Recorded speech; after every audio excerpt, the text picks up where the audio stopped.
Banyabo ne bassebo era n'abaana baffe abato bannange abadde bakuŋŋaanira mu kanisa eno era nammwe abakuŋŋaanira awalala, naye mmanyi nti ensonga eno ffenna etukwatako kubanga Omuganda agamba nti kino kiraga munno nga ye atakiraba, kubanga oyinza okumugamba nti okiraba nti ate nga naye akiraba.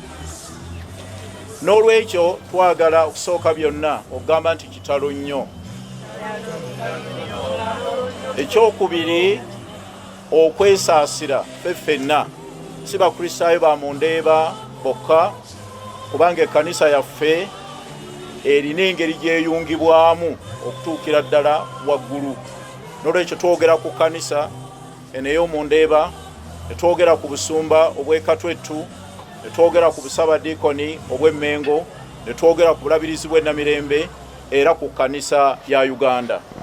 N'olwekyo munzikirize olw'abalabirizi bannange bonna, abasumba bonna, n'ababuulizi bonna, n'abakristaayo mu bitundu eby'enjawulo mu province erimu obulabirizi 37, bannange ndeete okusaasira kwaffe olw'ensonga eno eyatuguddeko. Kitalo nnyo, kitalo ddala. Twetaaga okumanya nti ebiseera bino biseera bizibu, era oba oli awo nga tunaalaba n'ebintu bingi. Omuganda byagamba nti bimazeeko enviiri ku mutwe, naye ate ng'akulaba ezimu ziba likyaliko. Omulabe afunze ekyonga. N'olwekyo temwerabira bwe tubeera mu kukkiriza tuli mu lutalo, kubanga tusindikibwa okulwana n'ebibi n'ensi ne Setaani. Era njagala okukkiriza nti abantu abamu oba oli awo ekirwadde kaakati ekitutawaanya mu nsi yonna, oba oli awo abamu si kye kinaatutta, naye ng'ebimu ebinaatutta bintu nga bino. N'olwekyo abooluganda abaagalwa, mukkirize okusaasira kwaffe n'okulumwa, tulumirwa wamu, kubanga nange eno y'ekkanisa yange. Njagala okubasaba tusabe nnyo eyakoze kino ajja kuzuuka. Bakikoze kiro tujja kumumanya misanatu, kubanga kaakati takyalina we yeekweka, agenda kukolawo kiwano. N'olwekyo nze mpulira muli ng'ajja kumanyika. Ate mujjukire ebintu bino byewuunyisa. Ffe nga batugambye nti muva mayumba gammwe, bano bo abalina obusobozi, be balina emmundu, be basobola okutambula ekiro ekyo.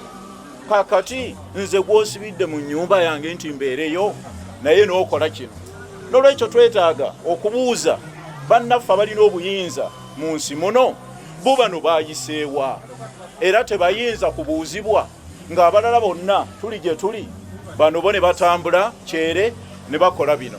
N'olwekyo manyi nti omuntu ajja kuzuuka, kubanga era yakoze kino ateekwa buteekwa okuba nga gyali, kubanga teyabumbulukuse bubumbulukusi bweti nti oba kibuyaga yagibumbuludde. Wateekwa okuba abazze ne bakola ekyo era ne bagenda ng'ate bakuumibwa abantu abalina emmundu era abalina obuyinza. N'olwekyo kyannaku nnyo okubeera mu mbeera efaanana bwetyo, naye n'amasannyalaze ne bagajjako.